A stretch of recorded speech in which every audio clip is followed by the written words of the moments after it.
My name is Multiplier. Let me share with you 5 ideas. And I can hear you thinking already. Multiplier, do I need one of these? You've gone ahead and put an Ableton push right in the middle of the video. Do I need one? No, this is for just one of the 5 ideas. So for one of the 5 ideas, I use an Ableton push or a Launchpad if you have one of those, maybe. But don't worry, for the other 4 ideas, you don't need one. They're done entirely in Ableton. Now, 2 of the ideas are made easier from today's sponsor, Unison. They have this MIDI pack available, as you can see here, various folders labeled by key, and in each of the folders you have various chords, triads, extended chords, and even some borrowed chords and some progressions. Link below. And if you use that link, you get 60% off. I'll say it again, if you use that link, you get 60% off. Now, you don't need this pack for these ideas, but they certainly make life easier, as you'll see. I bumped into that already. I'm very bumpy. I always bump into things. It's one of my many defects. So, idea number 1, something we can all use. Offsetting the notes. So, for example, having this instead of this.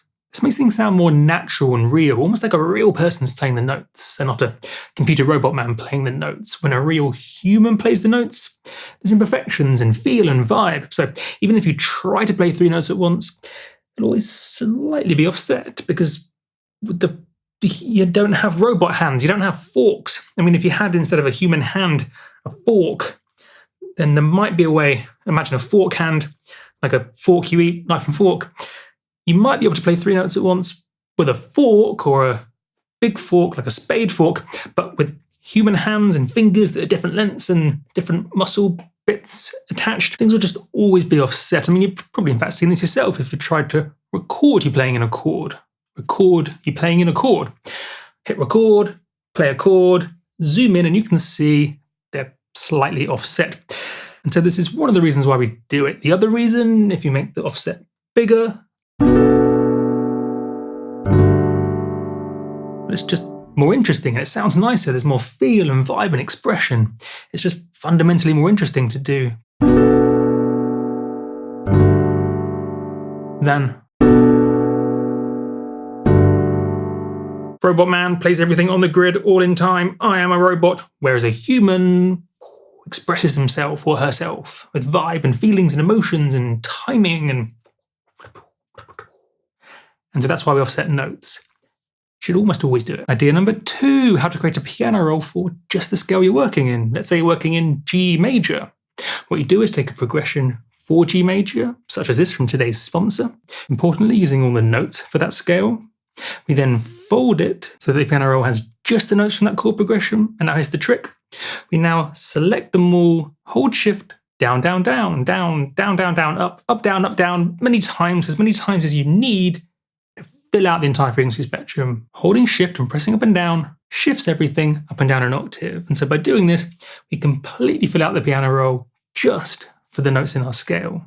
Excellent. Let's say you want to do a triad, for example, a 1, 3, 5, as simple as it gets, triad. It's now super easy. We just count 1, 3, 5, as this is just the notes from our scale. Marvelous. Idea number 3. This one involves the Ableton push or a Launchpad, something that allows you to trigger clips in session view in Ableton with a button. So if I press this button, that triggers that MIDI clip. And it's color-coded into categories. In fact, if I show you on screen now the clips, you can probably see what's happening. I'll also tell you that each MIDI clip is a single chord. So I'll say it again, each MIDI clip here is a single chord, like this. As you can see, I've routed the MIDI into a separate channel, the instrument I'm playing, in this case, from Contact. So as I press a button, that triggers the clip playing the chord, and each of these buttons is a different chord. Now here's the magic. Because each of these buttons is now a different chord, I can focus on the chord progression and the emotion, not music theory. I can spend time exploring chords, exploring chord progressions, and not worrying about music theory. I can focus on the emotion and how the chord progression makes me feel, not the notes I'm using or how to play them, because I'm not a robot man. In fact, I'm not even a human who can play the keyboard. My fingers just don't go where I tell them. So this takes all the difficulty out of that. I can press a button to make a chord, nice and easy. Different buttons equaling different chords. Musically simple chords on the left, the triads, and then extended chords, more complicated chords in the middle, which are red. And then these greeny blue, light green, it's a strange color. It's color in between green and blue. This category over to the right or left, depending on how you're looking, borrowed chords. So chords using notes from different keys.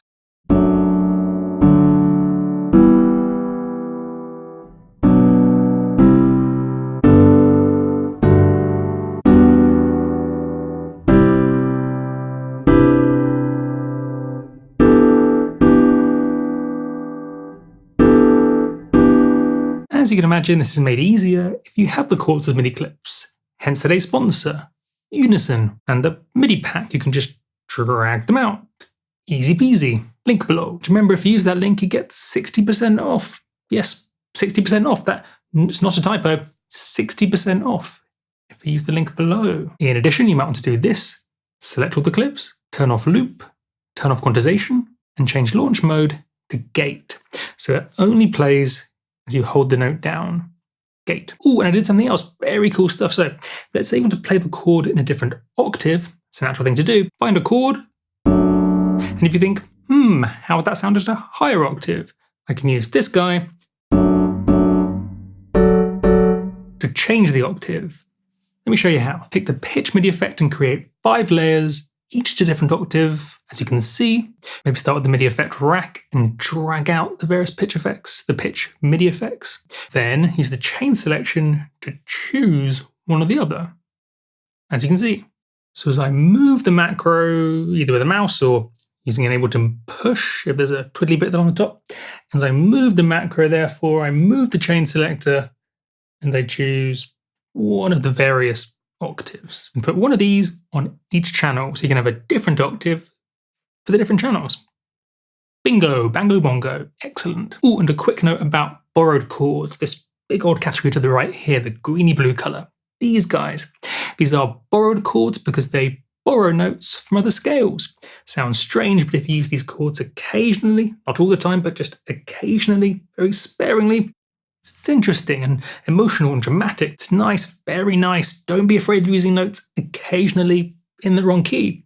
That is the point of borrowed chords. If you use borrowed chords too often, well, I suppose very technically, they stop being borrowed chords. If, say, every second chord is a borrowed chord, then really it's not a borrowed chord anymore. You just have a very big and weird and jazzy scale. Remember, any combination of notes technically is a scale.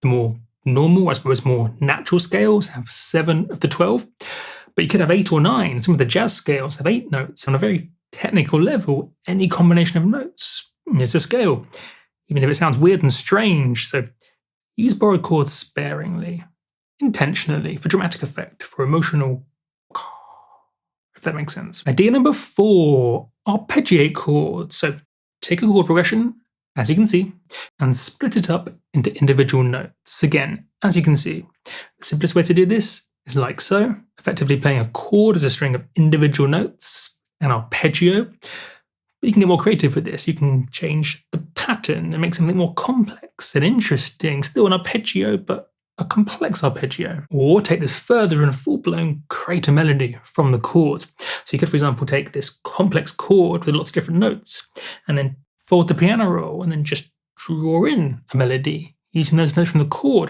And therefore this melody will make sense musically. Is it clicking? Is it starting to click? How a chord is really just a collection of notes we can use. Notes that relate to each other harmonically in the way we deem pleasing. This is one way people improvise when they're playing the piano. They take a chord, and if you just play the notes of the chord in some way, melodically, those notes will make sense. They'll relate to each other in a harmonically logical way.